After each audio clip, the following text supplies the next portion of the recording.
at Ben-Gurion University, and the Ilsekat Center for Nanoscale Science and Technology.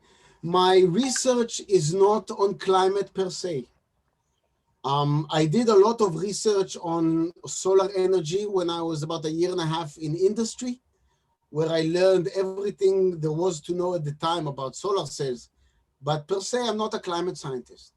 But what I do know, and I've been doing that for a long time and with quite some success, is to build models and to compare them to reality, to the data, and to ask, is this model descriptive of reality? That's basically what I do for a living. And this got me interested in issues of energy and then in issues of climate. And through the years, I've spent, hundreds of hours of studying and thinking about this topic, and the conclusions will be laid out before you today. I just want to know that recently we established something called the Israeli Forum for Rational Environmentalism. And the idea is really not that, we're not doing anything, but rather that environmental problems and energy problems and climate problems are scientific problems, and they must be addressed in accord with the scientific method, which cannot and must not be bent. So this will be kind of the line of thought that will take us through this lecture. Just a few examples of what I actually do for a living.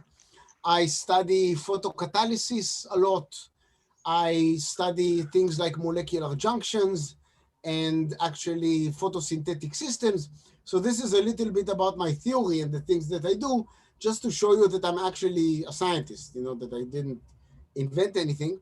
This is a picture from the village where I was raised, Midreshet Sde Boker, for the Israelis in the audience. I was a natural boy. I was actually, when I was 4 years old, my brother used to take me from our house was around here. We would walk along one of these fingers down to the spring that is here. And of that, if any of you comes to Israel, and you're all most welcomed once Corona allows us, then Sde Boker is one of the most beautiful places in the world. So if anything I say sounds like I'm against nature in some way, that's clearly ridiculous. I spend a lot of time in natural surroundings. I hike a lot. This is me in Wadi Kelt, overlooking one of the most amazing places in the world, the convent of St. George in the Judean desert. And this is me studying experimental wave mechanics. So just to make this a little personal, and yes, and to understand that if what I sound, I'm not the bad guy, right? Sometimes I've been called terrible names, but it has no cling in reality. So when I was young, I'm an old man now. When I was young, of course, we had no computers. I had a VCR at my home, and on top of it was always this set of videotapes with the series Cosmos by famous physicist Carl Sagan. And I remember looking at it and not really understanding what he was saying. I was a young boy. When I grew up a little bit, I actually started reading Carl Sagan, and he has a wonderful, wonderful book called The Demon Haunted World, which I really recommend every thinking person to read it. And he kind of gives his notion about science. And he says science is about understanding how things work. And things can basically refer to anything. The universe, the stars, planets, to me it's materials and chemical reactions. And in the context of this lecture, climate, the atmosphere, weather, whatever, everything. But the methodology of the science is always the same. There's an observation. The observation constitutes the scientific truth. Anything other than the observation is theory. So you have a theory, you make a prediction, and then you corroborate that prediction with another observation. This is the scientific methodology. And the observation is the only truth to which we can cling on. This is part of how science must work. And amazingly, science works because it has a very well error correction mechanism.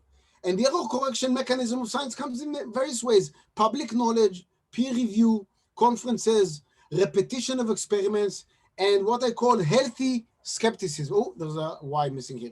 Healthy skepticism. Of course, you cannot be skeptic of everything, because if you're going to do that, you're only going to look at the sky and calculate things that Galileo calculated, right?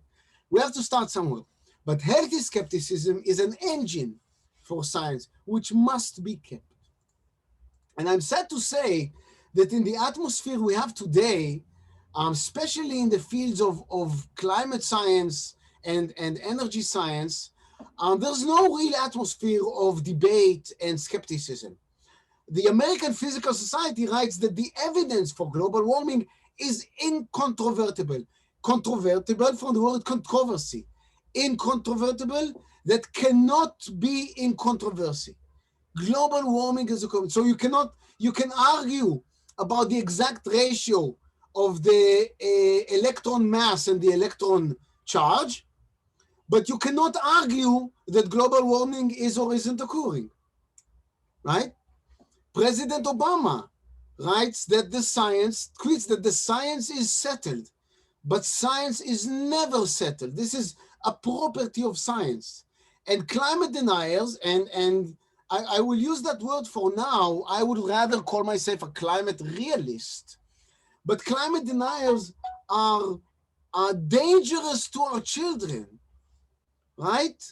And what do you do with danger? You eradicate it. This is extremely dangerous. And this is why, first of all, I'm very grateful for you guys listening me and keeping an open mind. But it also gives a big burden on me, because I'm swimming against the current. So I must be very, very articulate in my claims and my data. So I will pour a lot of data in this talk. I have a lot of data. I will see how long we can manage before you guys faint and start throwing virtual things at me. But everything I'm going to say is corroborated by data. And this is super important, because the atmosphere now does not allow us to have any other form of conversation. And Carl Sagan writes to us, one of the reasons for the success of science is that at the heart of it, there is the built-in error correction mechanism. Some might think I'm overreacting, but to me, Sagan writes, every time we practice self-criticism, every time we challenge ideas against the outside world, the scientific truth, we are doing science. When we become full of ourselves and uncritical, when we mix facts with hopes, we gently slide onto pseudoscience and superstition. And unfortunately, the realm of climate science and environmental science and energy science has slidden through the years slowly into a realm which is some limbo between science and pseudoscience. And I will give you some examples. Now, Carl Sagan also gives us an amazing kit for recognizing bullshit. This is in his words, it's not mine. What we should never do. We should never have ad hominem arguments. This guy is ugly, he cannot be right. Or this guy is a very important scientist, he must be correct. We must not lean to authority. Come on, this was published in Science, it must be true. We cannot, and this is super dangerous, we can never use the ignorance clause. If something has not been proven wrong, that it must be right. But science doesn't work like that. Science has an elementary truth, which is observation. Everything else must be corroborated in light of that observation, not proven wrong. Very, very important. You must never put the answer before the question. You must be careful that you are not biased by that. You must never cherry pick observation. You must never fall into statistical flaws. You must never confuse correlation with causation or bring things to absurdity. You must never, ever conceal evidence and show half-truth. It's also known as lying. And I will give you examples to each one of these flaws in mainstream science, climate science and climate education, and popular climate science. I will show you. So I just collected randomly a few titles, a few covers from recent magazines. Look at them. I mean, you start shaking. The world is ending. Be worried. Be very, very worried. Our sinking planet, global warming like an egg on a pan. The Arctic meltdown, coping with climate. Oh my goodness, I feel crazy already. And if I summarize the 3 pillars of climate alarmism, which is, I would say, the mainstream view today, these are the following. The first one is that humans are responsible for the rise in the Earth's average temperature through emission of greenhouse gases, mainly carbon dioxide. The second pillar is that the rise in average temperature leads to an imminent climate crisis with horrific influence on man, animal, and plant. And the third pillar is that the only way to prevent this catastrophe is to move towards producing energy from renewable, sustainable, unstable sources. Forgive me for being dramatic, but this is nothing compared to a tweet from Obama and the fire-breathing Greta Thunberg. So these are dramatic accusations, but these pillars are not based on actual science. And everything people told you suffers from some of the flaws as written by Sagan. And what I want to do in the next 40 minutes is to start dismantling these things one by one. So let's start with the first pillar. We are responsible to the rise in the Earth's temperature. Okay, so the story is well known. Probably many of you have heard it. We are making electricity. We're burning fossil fuels, mainly coal and liquid natural gas that emits CO2 into the atmosphere. Now the sun projects its heat, its light to us. That light is absorbed in the Earth's crust, is down converted from the visible and the UV into IR, and would have been emitted back to space. But because these CO2 molecules absorb in the IR, some of this radiation is reabsorbed in the atmosphere and is converted into heat. That's actually correct.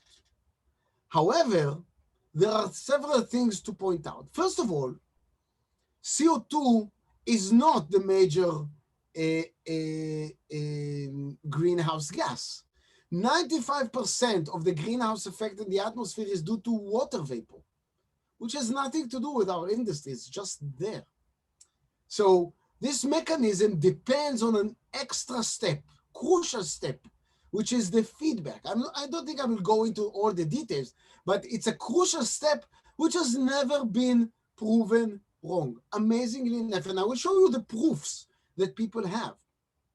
Now, it might be that we are contributing some of the warming, but how much we don't know, because the planet's climate is amazingly complicated. Sorry, my kid is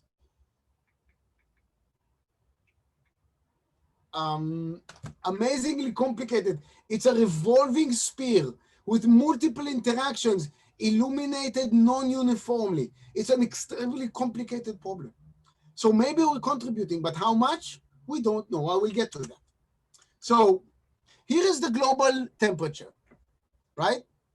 Right?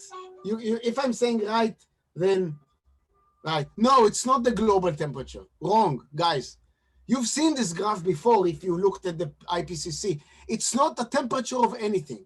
This is the average temperature anomaly, scattered by a few thousand, a mere few thousand of thermostats in the world, averaged somehow, and from that, some number is subtracted, right?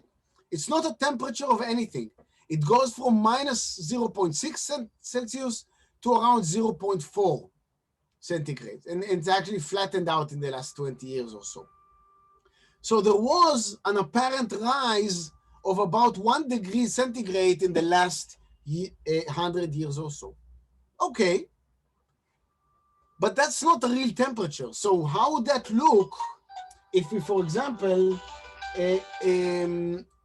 compare it with human experience? So in Israel, and probably in Spain too, you have around minus 1 or 2 degrees centigrade in the winter in the mountains, about 40 degrees centigrade in the summer in the cities. So if we plot these exact data on the scale of human experience, this is what you get. Just saying, it's already not that alarming, right? That's why you never see it like this. That's why you always see this adjusted data, never in a real measurement, because then you would never see it, right? The anomaly is extremely tiny. These are actually the same data, but you never see it. Now, this data I've taken from the IPCC. IPCC is the International Panel for Climate Change. For those of you who don't know, this is the UN body that is responsible for gathering the research on the topic of climate change. In the IPCC charter, it says to investigate, to assess in comprehensive, objective, and open, transparent basis, the scientific basis of the risk of human-induced climate change. So there's an underlying assumption here that there is a human-induced climate change. This is putting the answer before the question. Even worse, the IPCC reports to a body which probably none of you know, which is called the UNFCCC, the United Nations Framework Convention for Climate Change. And his objective, as written in the charter, is to stabilize greenhouse gas concentration in the atmosphere at a level that would prevent dangerous anthropogenic human-induced interference with the climate system. This is what the people in the UN are paid to do. So are they going to collect research that says the humans are not responsible? Hardly, because then they'll be out of work. This is classical putting the answer before the question. Just saying. So what are the claims here? The claims, one, such warming is unprecedented. We've never seen a 1 degree centigrade in 100 years. Second, we have no other explanation, so it must be CO2. Remember the fallacy that I just mentioned. And there are additional proofs which I will show you later. This is, of course, totally unscientific, right? This is the classical ignorance clause. If something has not been proven wrong, then it must be right, which is clearly this. And really, no such warming is unprecedented. Let's dive into this claim a little bit. Okay, so what I'm showing you here is the same data plotted from 1860 all the way to 2020 and some projections. And this is CO2 emissions. What we can clearly see is that at the beginning of the 20th century, there was warming at the same rate as the warming of the last 50 years. These are just PowerPoint lines which I put with the same slope. You don't even have to do linear regression to show this. The same slope, you can see it by hand, right? Although at the first half of the 20th century, we were hardly emitting CO2 into the atmosphere. That only started after the big boom of the Second World War. So even in the 20th century, we have warming, which is exactly at the same rate or close to the same rate. So not unprecedented. Why would they say that? Now, if we dive in, and of course, we're confusing here correlation with causation. Two things are going up at the same time, CO2 and temperature. That does not mean that one is a result of the other. Now, let's go back 1,000 years because we want to show that it's not unprecedented for many millennia. Do you know this graph? This is the famous hockey stick, which was published by Mann and co-workers and appeared in Al Gore's Fabulously Wrong movie. This shows that the temperature was going down and then, whoa, it's shooting up. This graph is a complete lie. It's incorrect. This is cherry-picked data from a set of proxies, tree rings. And when you see the red here, this has been a joint. You know what the blue data actually does? It goes all the way down. This has been well known and documented. You know by who? By the IPCC itself. These are pictures from the IPCC report number 2, where they show that in the 1800s, there was a very cold era, which is called the shallow cold period, or the shallow ice age, or the small ice age. And then about 1,000 years ago, the temperature on Earth was as warm as today, and we have many evidence for this. This is from a paper. I can give you all the references. So we actually have very good indication that 1,000 years ago and 2,000 years ago, the temperature was as hot as today. And in a periodicity of 1,000 years or so, 1,100 years, is one of the time scales of the Milankovitch cycles, which I will not go into detail, but it's well known that there is a period of 1,000 years where the climate of the Earth changes. It's just a known astronomical fact. Now let's go back thousands of years. Maybe some of you have seen this. This appeared in a mainstream Israeli newspaper.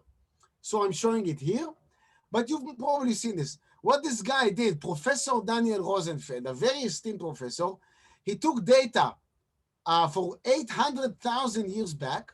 These are the yellow lines are temperature measurements, and the blue line is CO2 measurements. These are evaluated from analyzing ice cores in the Vostok Glacier in Antarctica.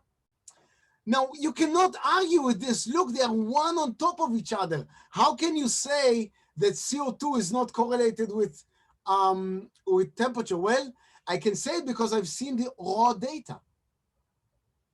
And the raw data, which is seen here, has been published many, many times, clearly shows that the carbon dioxide concentration lags behind the temperature change in about 800 to 1,000 years. And we know why, because of Henry's law, the ability of water to melt CO2 decreases when they warm up.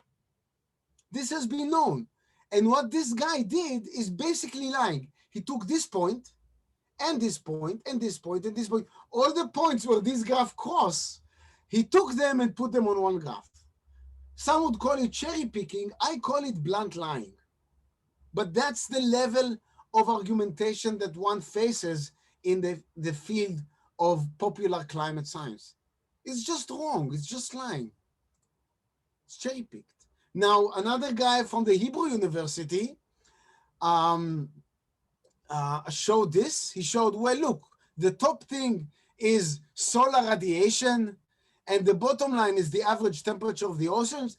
And he talks to an audience of high school students.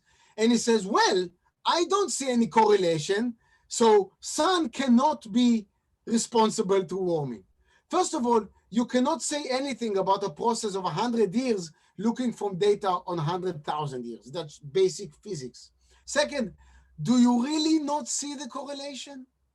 I'm not even talking about plotting the Fourier series of these two, which is what you need to do in order to show correlation. This is basic statistics. But really look at the envelope of these fluctuations, right? You can see by eye. And if you can't see, well, I plotted it for you. These are just, the blue dots are just the maxima of these oscillations. And I put them one on top of the other. And now, can't you see the correlation? It's very, very, very clear that there is correlation. But this is the level of argumentation that one has to fight when in the field of climate science. That's what I mean when I say that you're going to the realm of pseudoscience. Elementary science is flawed. Oh, sorry. So the most common proof is computer models. I'm not going to go into details of computer models, basically solving a coupled Navier-Stokes equation. It's a chaotic equation. It's very, very complicated. You bend the Earth into squares of about 200 meters high, 160 kilometers deep, wide, and you have about 12,000 parameters for that model and 50 different parameterizations or models to use.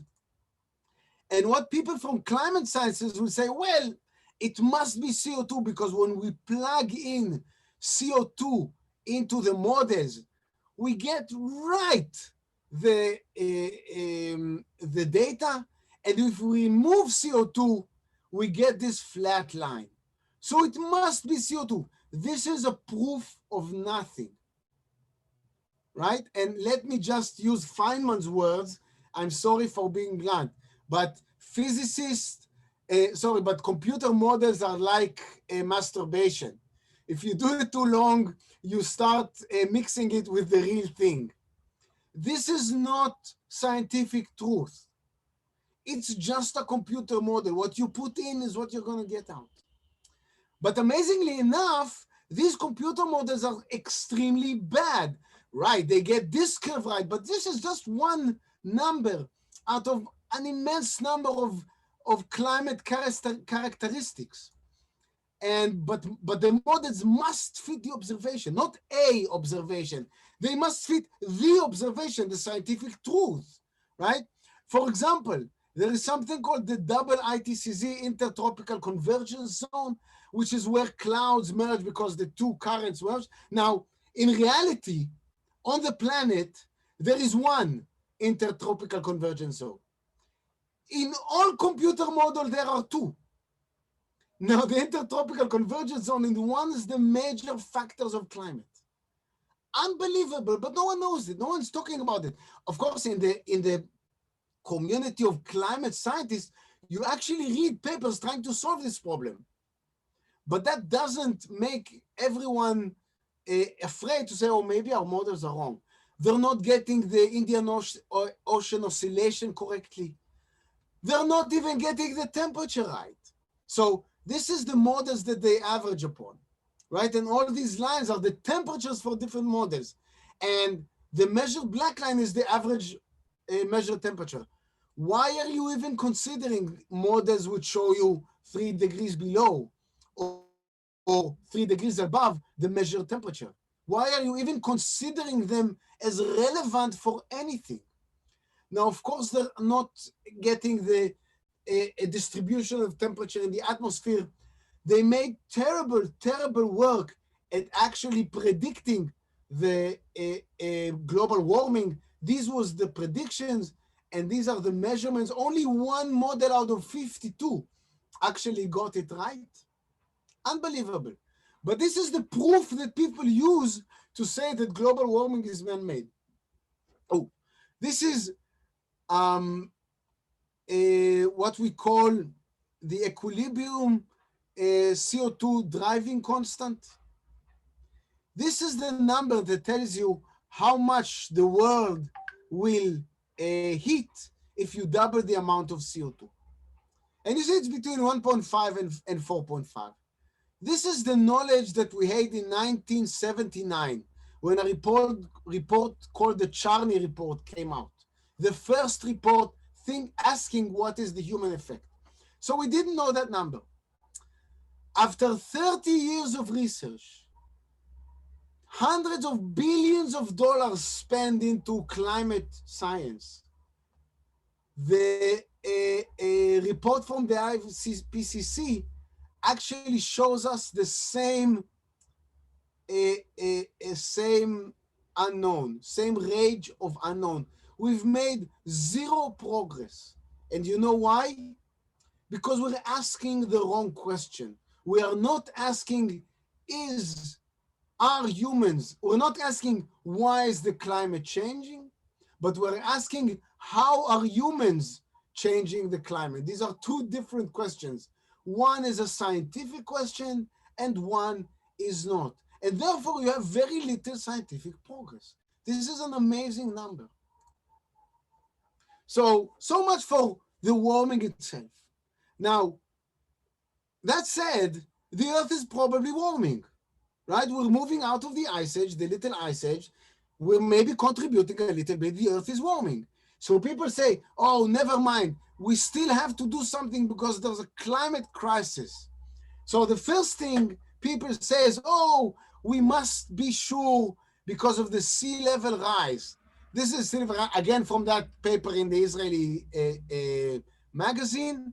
You see here the Israeli rise, the global mean sea level rise. What you see are two things. First of all, it's fairly linear. It hasn't changed much over the last 150 years, the slope. It's been rising because, glaciers are melting and temperatures global is rising and the water expands a little bit. And if you compare this to CO2 emissions, it's not clear that you see any correlation. But even so, what you can still see is that the rate at which the oceans are rising is between 1 and 3 millimeters a year. That's a rise of 30 centimeters in a century. Now, it might become faster. We have no evidence that it goes faster with a temperature rising. The evidence is right before you, the data is here. There's no evidence that if you keep on heating, the slope will change. Now, if the slope is changed, it's still not going to be a problem because this is such a slow process. You really don't have to work so hard just to fight it. Just put sand bags on your beach. You'll be fine. Amsterdam is 4 meters below sea level. And the Dutch people solved that problem 400 years ago with building, dams. It's just not a real problem. It's a made-up problem. Now, what about other things? Climate extremes, weather extremes, storms, and hurricanes. So this is what the IPCC report has to tell you about this. I did not write it. This is the IPCC report, but no one reads this, right? Because it's somewhere in page 46. Yonatan, sorry that quick interruption. I just wanted to make sure that we're going to have also enough time to talk about the technologies. Yeah. I'm on time. The energy vendor and the plans and what has been done. Yes. Okay. I'm on time. We have roughly 20 minutes. I will be on time. I'll go very fast on this part. So the IPCC says there is warming. Temperatures are increased. So temperature extremes increase. That's fine. Increased in heavy precipitation, rains have probably also occurred. That's 50-50, but vary in region. So in some places it's gone up, some places gone down. We don't know. What about other things? For other extremes, tropical cyclones, whatever, we are less certain. Except in some limited regions that there is discernible changes over observed record. This is lawyer language to saying there is no statistical evidence for any change. You don't believe me? Here it is in front of you. No change in the fires. Actually, I'm going to talk about this a little bit. Floods are actually going down a little bit. Hurricanes are scattered all over the place. Typhoons in the last 100 years, nothing changed, neither in intensity nor in landfalls and so on. Rainfall has been the same. All meteorological features are about the same for 100 years. What has changed is the ability of humanity to defend itself from climate catastrophes. So the blue line here is the absolute number of climate-related deaths from the 20s till now, not relative number, absolute number. And the numbers today are in the tens of thousands. Now, everyone lost is, sad, but it's not a global threat. It's amazing how humanity has evolved to defend itself against climate. Now, let me give you a few examples from the media. Of course, polar bears are the poster boys, but they are doing just fine. In fact, they've never been better, as far as we can tell. For the last 100 years or so, the population of polar bears is doing just great. They have enough land and enough food. Fires, this has been going on. Global warming drives California wild trends. But in fact, California wildfires have been in an amazing low for the last 50 or 60 years. And in the 20s or 30s, there's been, 5 to 8 times more fires in California. And in fact, if you look at the data, it shows that what people have done is actually reduced the amount of fires in an unprecedented way. And this is documented scientific work.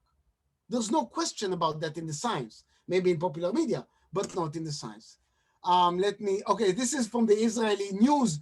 The Victoria Falls are draining due to global warming. It took me 5 minutes in Google Scholar to see the rainfall statistics in the Victoria Basin, and it hasn't changed in the last 8 years. It's that simple. The science is just out there. What about Australia bushfire risk? Climate change boosted it. Well, first of all, the fires in Australia are nothing new and nothing special. It's a fire-driven area. It's been firing ever since the English came there. And in fact, if you look at the rainfall statistics, nothing special, right? No evidence for any change, right? So it's not climate change, it's just climate. Well, climate is always against us. If you want to correlate it with something, correlate it with the amazing decrease in controlled fires. Now, wood fuel has to burn somehow. That's the natural process. So if you reduce the controlled fires, it will increase in wildfires. That's just the fact of it. Koalas, of course, Forbes, koalas are essentially extinct.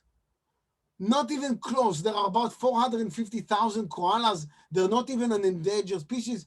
Even Forbes had to change their title. The Syrian conflict, the ominous story of Syria's climate refugee, nothing any further from the truth. The climate in Syria hasn't changed in the last 100 years. It's always been an arid, dust-driven area. This hasn't changed in the last 100 years.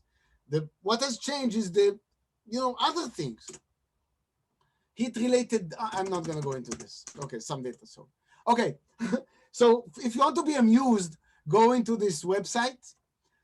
You'll see a list of everything everyone has ever blamed climate science on, global warming on. So the list stops at 883 published newspaper articles blaming things on science, on global warming, include cows being less fertile, wine being less tasty, Air France crashes, air pockets. I'm just picking.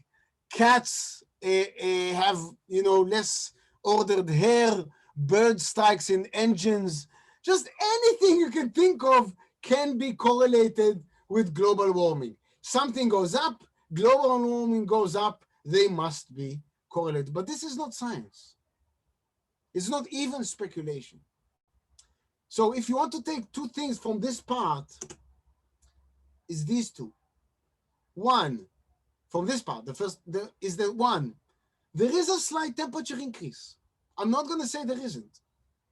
But there is no evidence that it's a major catastrophe. In fact, the only evidence we have is that humans are doing extremely well and getting better at fighting against climate changes. And, this whole story that, we used to be in harmony with nature and now we're disrupting it, that's bullshit. Humans have never been in harmony with nature. We don't have fur or scales or large teeth and claws. We're a gentle creature. We've always been fighting climate to the death. And only in the last 100 and 150 years or so, we're actually winning the battle. And that's it. And we're doing that not because, and we're doing that by changing our environment. That's what we've always done since we started chopping wood and warming our caves. We're changing the environment, and I'll get to that. But that's not a bad thing. Okay, so, and as I said, this does not mean that the warming planet doesn't have downsides. It does. And it definitely that it doesn't mean that there are no environmental issues to be dealt with. There are plenty of them. But climate and CO2 is definitely not the most urgent problem. And two, there is no evidence whatsoever that it's apocalyptic. It's just not. Definitely the last year have taught us that we have more urgent things to discuss. That's just the fact of it. We're all sitting at home feeling that urgent need by ourselves. So the third pillar is that the only way to prevent catastrophe is to move towards producing energy from renewable, and I will insist on calling them unstable sources. We'll get to that. So let me just tell you what is energy. And that's easy. Newton told us energy is the measure by which, I have 10 minutes, right, Matan? Excellent. Energy is the measure by which a body can change its environment. We're changing an environment all the time, and we need energy to do that. I wake up in the morning, I make a cup of coffee, I'm heating a glass of water, I'm changing them. I need energy for that. Energy, don't be mistaken, it's the engine of progress. I mean, it's not indulgence. We don't need that to live a fancy life. We need it for everything that we value as good. Let me base this on evidence. So you go to the website of the UN. There's a website called Gapminder. They have all the statistics the UN gathers, and it gathers a lot. And you can correlate energy use per capita with GDP, with income per person. The different circles are different countries, and the different places are different years. And you can see quite clearly that the correlation is quite easy. They are correlated. Correlation is not causation. I'm making the point here. But definitely, what is GDP? GDP is taking is domestic product. You take a piece of metal and you change it into a kettle, right? So you're changing something, you must have energy for that. That's easy to understand that they are correlated. But everything regarded to health is correlated with energy use per capita. Children's health, malnutrition, teeth health, everything is correlated with energy use per person per capita. The quality of our water, the quality of our food, the quality of our air are all positively correlated with use of energy. People tell me, how can that be? I ask them, well, have you been to Switzerland? The air there is amazing. That's the most highly energetic country in the world. They use more energy per capita than any other place in the world. That's why their air is so clean, because they're so rich. They have time to think about the quality of the air. They don't have to worry about what to do for dinner. Practically everything is positive, many data. So what's the problem? Let's make as much energy as we want. Well, not quite.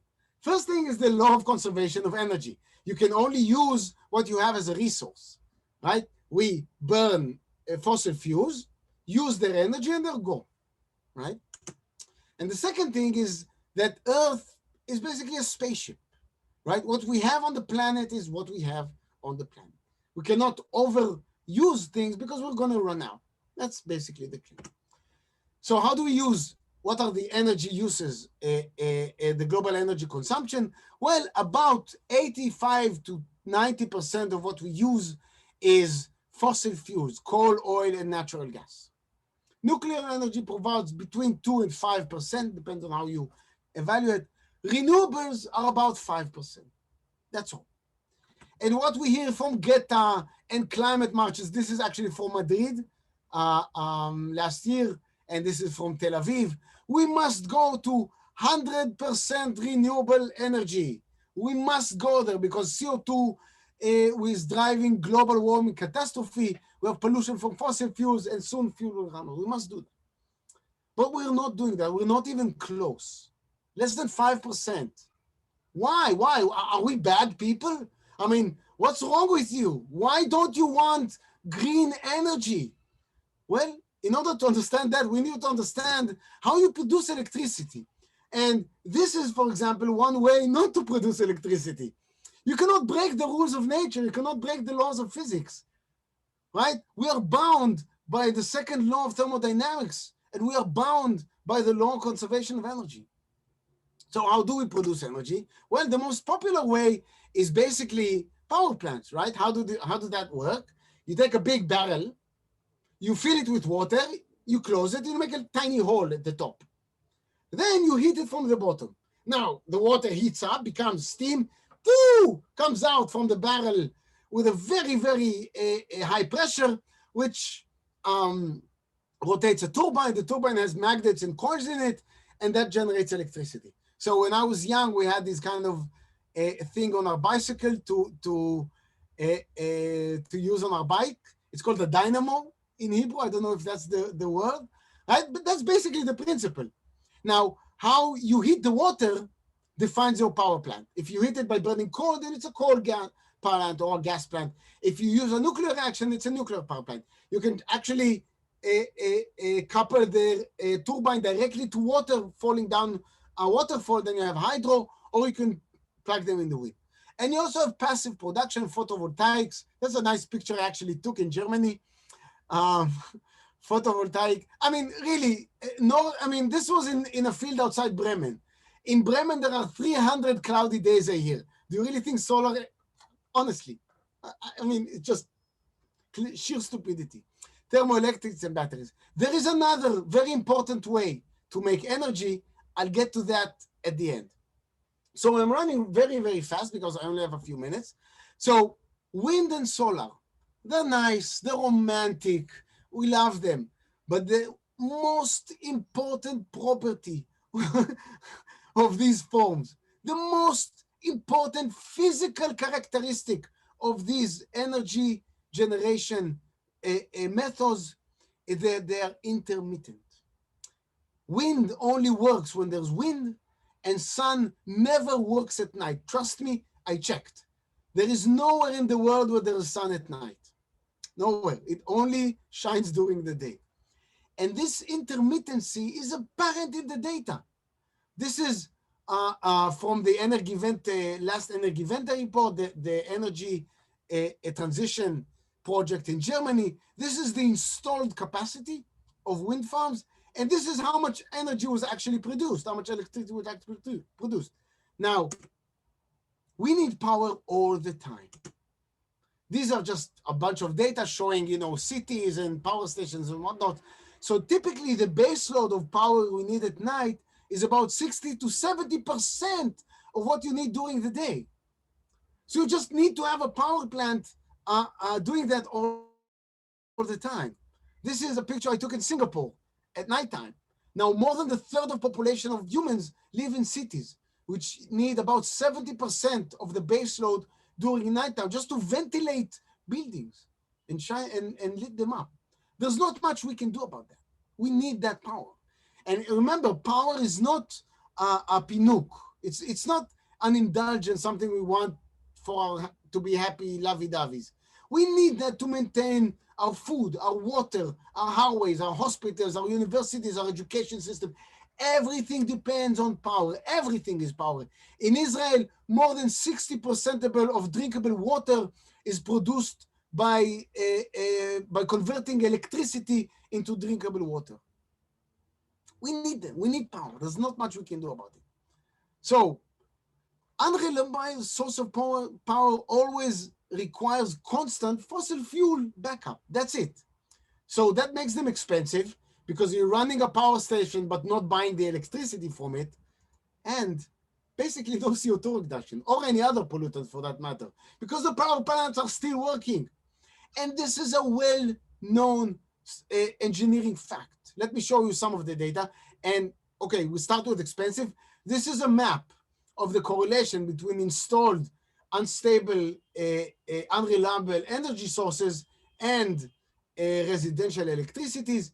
You can see Denmark and Germany are way up here. You guys are doing fine. Good job. You're somewhere in the middle. You're still paying more on electricity than in Israel, in the UK, France for sure, and other places. Sweden is kind of an anomaly. Let's not talk about it. We can talk about it later if you want. And we know why it costs a lot.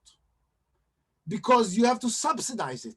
Because you're running your power plants, regular power plants, but not buying the electricity for them. You have to run them on neutral.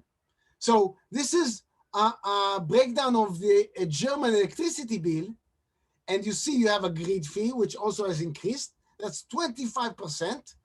And renewable surcharge, a tax that goes directly to subsidy of renewable energy. So if you look at Germany, in the last 20 years, the percentage of unreliable sources of energy has gone up anything between 27 and 35%, depends on how you measure. The cost of electricity has doubled. You know what happened to CO2 emissions? Basically nothing. Basically nothing. In the energy, in the total thing, totally nothing. Even in the energy sector, basically nothing. Maybe a tiny few percent. Because you cannot save CO2 by using unreliable intermittent sources. You just can't. I'm not saying that. The OECD Environmental Working Paper number 132 says that.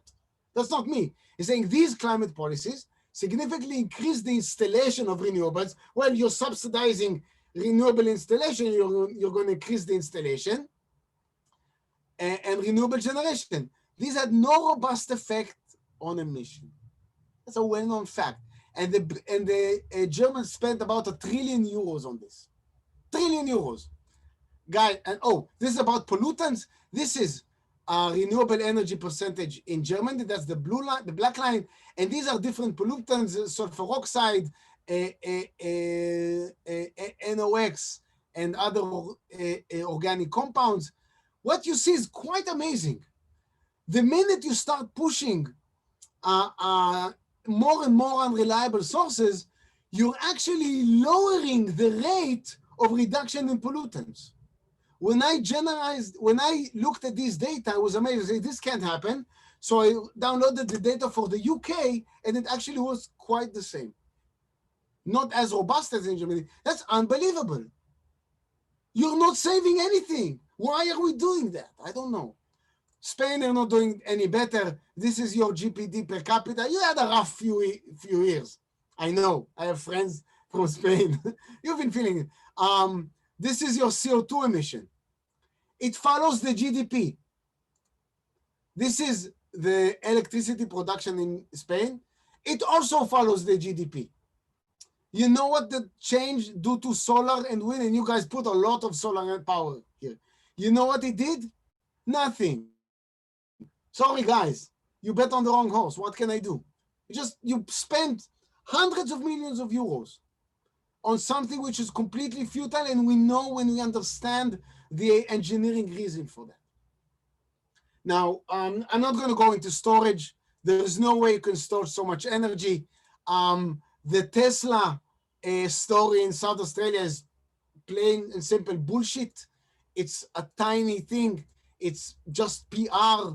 And how they really solve the problem is the installation of 2 diesel-powered power stations, which you've heard nothing about. Ask me about that if you want. Amazing. So Elon Musk is a genius in PR, but he doesn't know anything about electricity. This is the Paris Agreement. And Biden is telling us, I'll bring us back.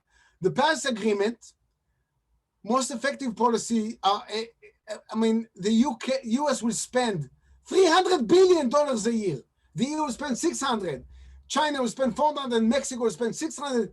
And if you follow the IPCC formula, you will see that the change in temperatures will be 0.17 degrees Celsius.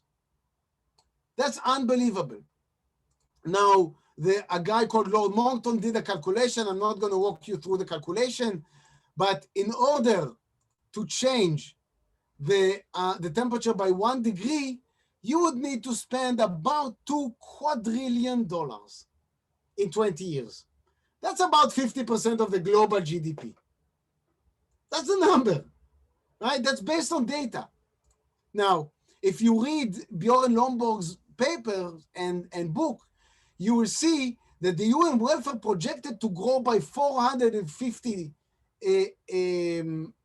percent, 4.5 times more by 2100. Now, worst case, if we do nothing, oh, sorry, it will go, will reduce, sorry, this has to be 4. Sorry.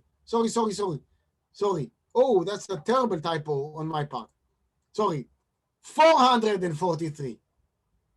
That's a 7% increase out of 4 times multiplication. That's it. That's the economical problem. Now, I want 5 more minutes, Matan.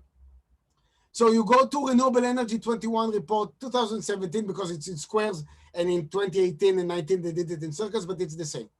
So they write 78.4% of the energy production is fossil fuels.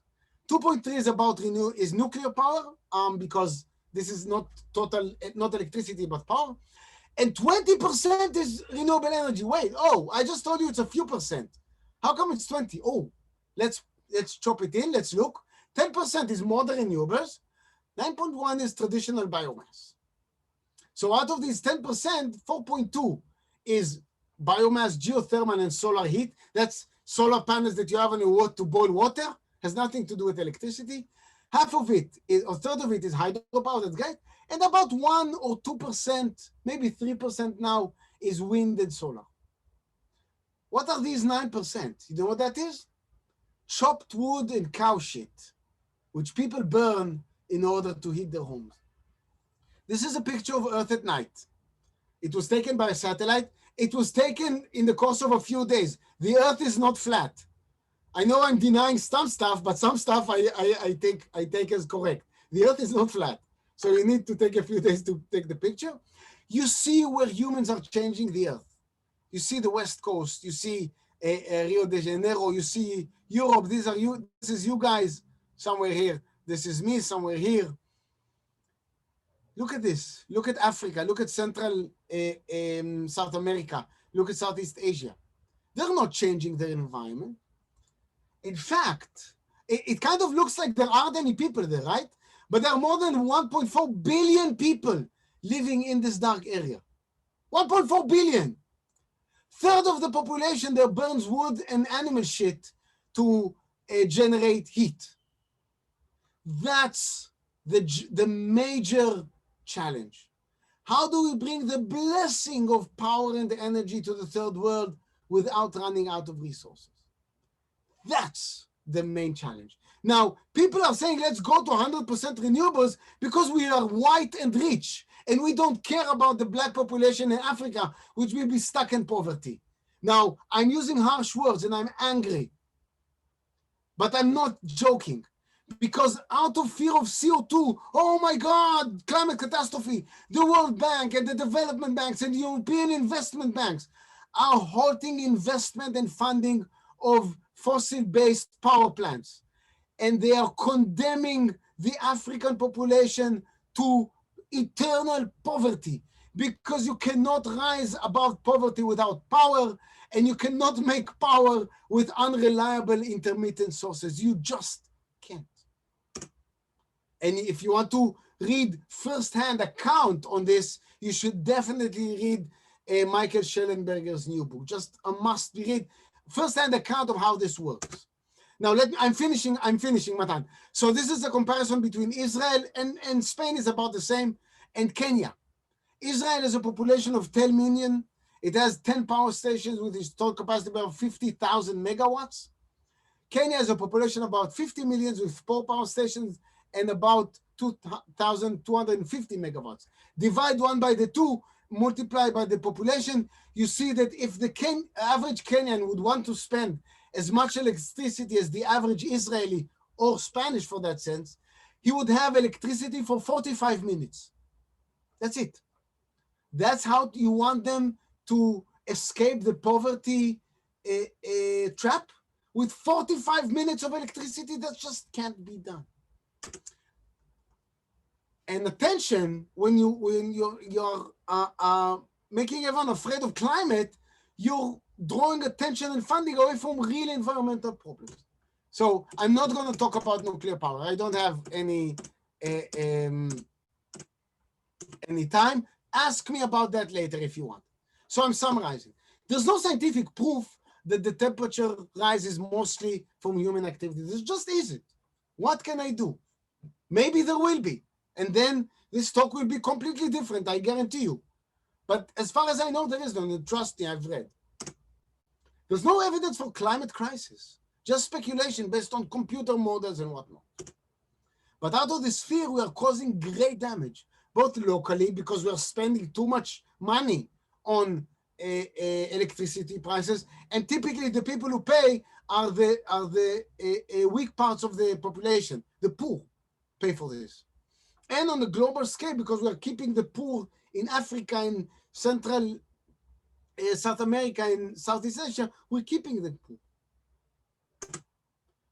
And I didn't go into that, but nuclear energy can be a true large-scale solution, but it has really, really poor public relations. Here's the second part of my summary. Humans are doing extraordinarily well in the last century. In spite of the slight temperature rise, we're fighting climate as best as we've ever done in the history of humanity, 20,000 years or so. And we're doing this by fighting poverty, not by fighting climate, because raising people from poverty allows them to be safer from climate, not reducing the CO2 parts per billion in the atmosphere by generating electricity for it. That doesn't work. Getting people out of poverty, that's how it works. There are many environmental problems that we should solve. I'm not going to say there aren't. They have nothing to do with CO2 or climate. Nothing to do. And they tend to be local.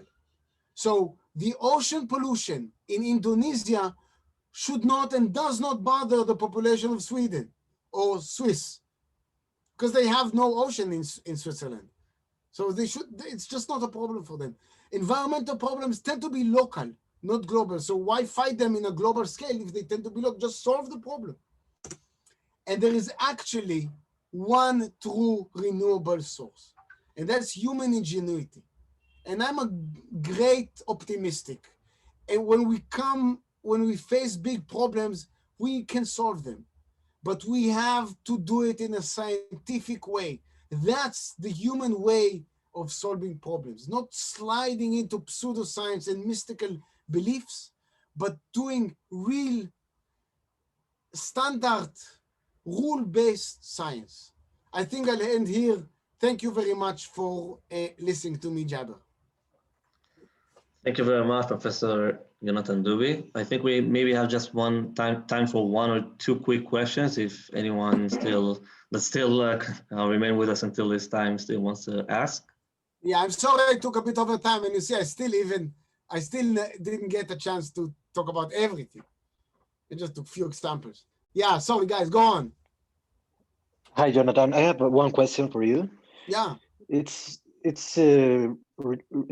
about the level of cost of energy for 25 years in a solar power plant. It is demonstrated that nowadays it's the cheapest way to generate energy. It's cheaper even than coal or oil. So I agree with you. Well, I do not agree, but I understand that there's different point of view in the way that maybe the climate change it's man-made or not man-made. But the thing that it's a fact is that the renewable energy is the way to generate energy, the much cheaper way to generate energy nowadays. So why do you think that it's like a constraint for the poorer countries such as Africa or maybe Caribbean countries?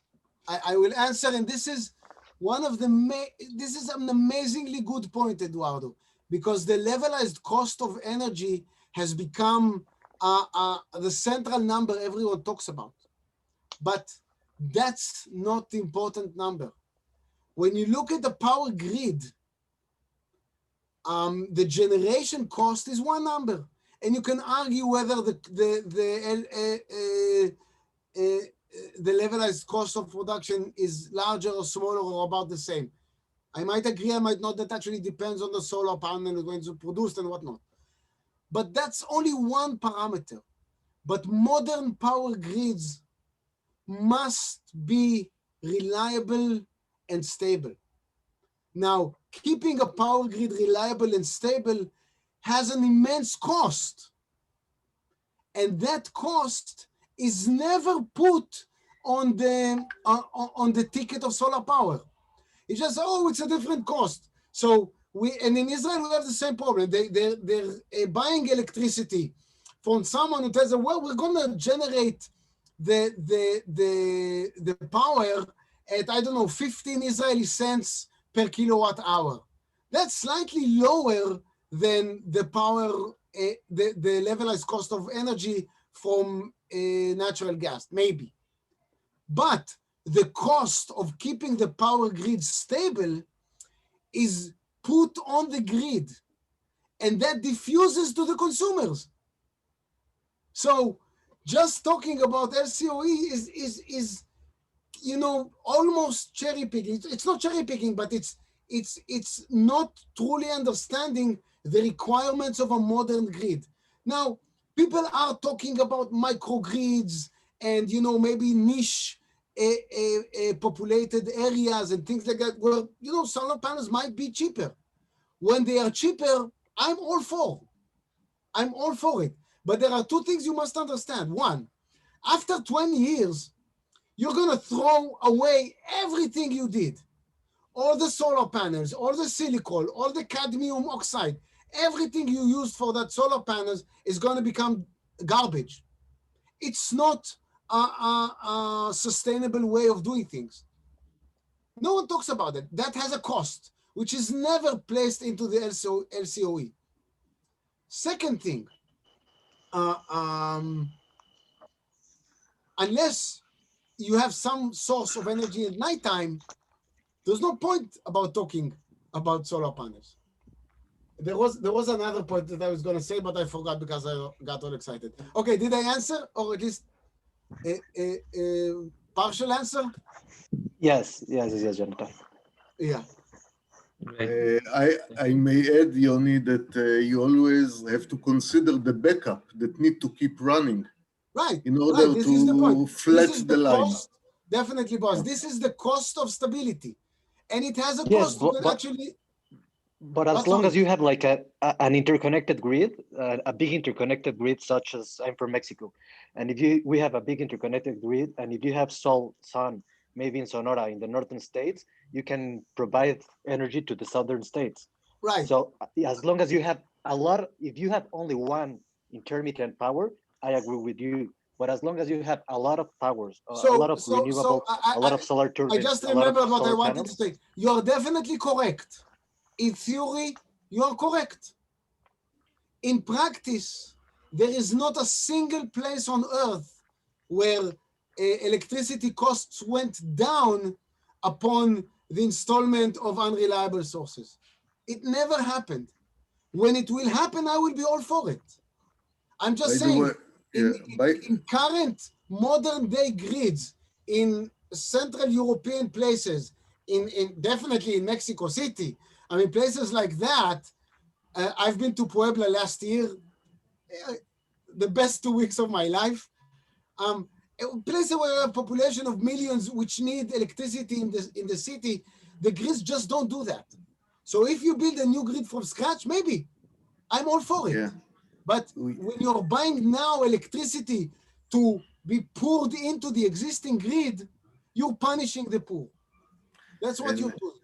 I may add to it. I just want to make sure, sorry, but I just want to make sure I see that Hans already, we also have someone who has a question, and I want to give him enough time to also ask, to focus on another thing. So maybe if it just was like one sentence, or just last me why, because I want also make sure that Hans has enough time to ask his question and get rid of.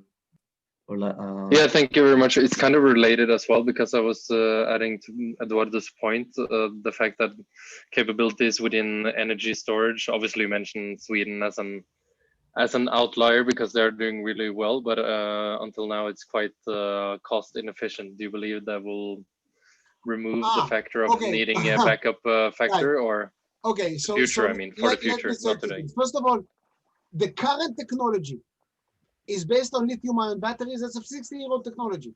There's nothing special about Elon Musk's power plant in Hornsdale. It's just old technology. It's expensive and it's tiny. it's not large scale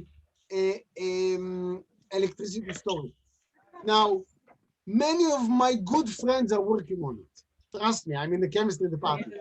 They're doing an amazingly poor job, not because they're not great scientists, but because it's an extremely hard problem. I mean, you can think about it from the physics point of view. Electricity is the motion of charged particles. How do you capture motion in a non-moving in a non-moving device, in a passive device? It's a hard problem from a physical point of view, and we've made zero progress in the last 30 years. Zero. I wish I was wrong. I wish, honest to God. What will happen in the future? Look, in the 1950s, Thomas Watson, the CEO of IBM, in a board meeting said, there is room in the world for 5 computers, maybe. So making predictions about technological advance is very, very dangerous. I'm not going to pretend to know anything about what's going to happen. I mean, think about our life 10 years ago, you know, without smartphones. I don't know, but there are physical problems there. I mean, it's not a matter of engineering. That's what I mean by, that's why I'm pessimistic there, because it's not a matter of engineering. Honestly, the best way to store power, as far as we know, is having the Big Bang put it in the nucleus of the atom and then breaking that nucleus apart. That's the best storage of energy that we've seen on this planet. But I didn't get the chance to talk about it. Yes. Okay. Yonatan, do you have time for one last question? Yes, I have time. Yes. DJ, you want to ask? Yeah, I'm sorry, I'm not sure if it's same connected, but the thing which we were talking about, physics of moving electrons. So one of my friend, he's researching on the batteries called graphite batteries, where you take a very thin layer of graphite and then you increase its capacity. So the next big engineering model, which is going to change from lithium-ion batteries, would be to graphite batteries. Hence, your storage problem would eventually solve in, means they're already giving you the miniature size of those, but once you scale it up, I believe the engineering and the physics problem is already being solved, and in coming 5 to 10 years probably we can solve the storage problem as well. Also, the in terms of research for your cadmium used in solar panels, that's also been replaced with one of the isotopes, I'm forgetting the name, and that problem is already in the solution is already in progress. I 100% agree that this is a big issue, that after 10-20 years there's going to be a huge trash of solar panels which we currently use, which would be pointless. But we have current technology, existing technology in place, which is not scaled as of now, but hopefully if things go well, we will have them in next 10 years. Okay, so let me answer.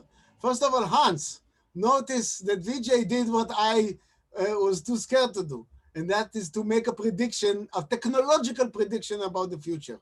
Now, I don't know specifically that group that you're talking about and researching graphene, but there are literally hundreds of ideas. Guys, I live in a chemistry department in academia.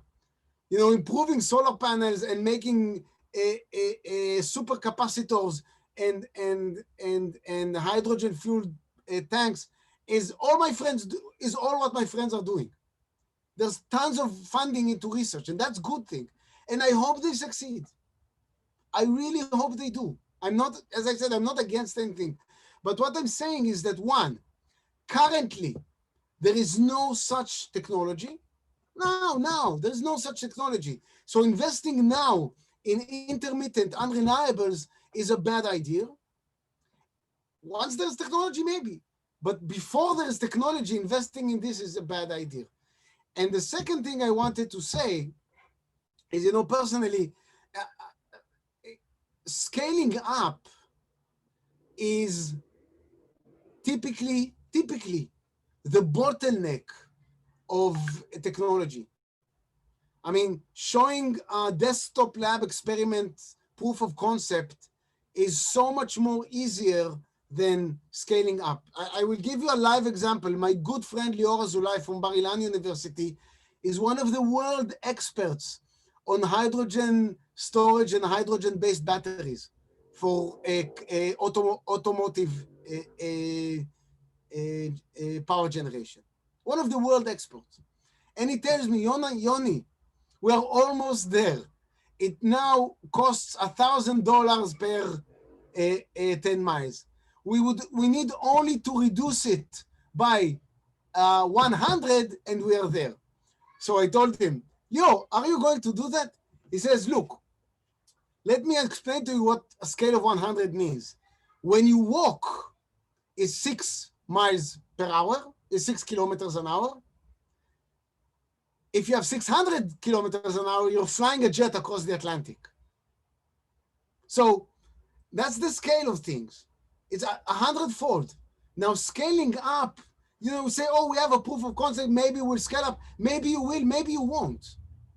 We cannot risk the policy of the entire planet, trillions of euros, on something which you may or may not be able to do. That's a bad way of doing policy. That said, I hope you do it. As I said, some of my good friends are doing it. I hope they become, win Nobel Prizes and become very wealthy and I hope we succeed. There's no, I don't have fun in burning natural gas. I just want to see the people of this planet thrive. And as far as I can see, there's only one way to do it at this point of time. Sorry, I'm being emotional, but yeah, I'm enjoying myself. Thank you very much. I think on that emotional note, I think that's a good way to finish this. Thank you everyone for joining, and of course, thank you for having me and listening so nicely. Thank Guys, you very much. You can ask Matan for my contact and my email or anything, and ask me anything you want. I'm available worldwide, so definitely. And if you want to argue with me and you think I'm wrong, definitely, that's fine. If we keep the argument based on data, I'm more than happy. And if I'm wrong, I will change things. That's how I try to live my life. Thank you, guys. Thank you for listening. Thank you very much. And guys, we hope to see you again in other events as well. מתן, אני אקבל את ההקלטה? תשלח לי? כן, אני אעבוד על זה. כן, אני מקווה שאם הכל עבד טוב, אני מקווה שזה יהיה בסדר. מעולה. ביי ביי, everyone. חיים, איזה כיף לראות אותך.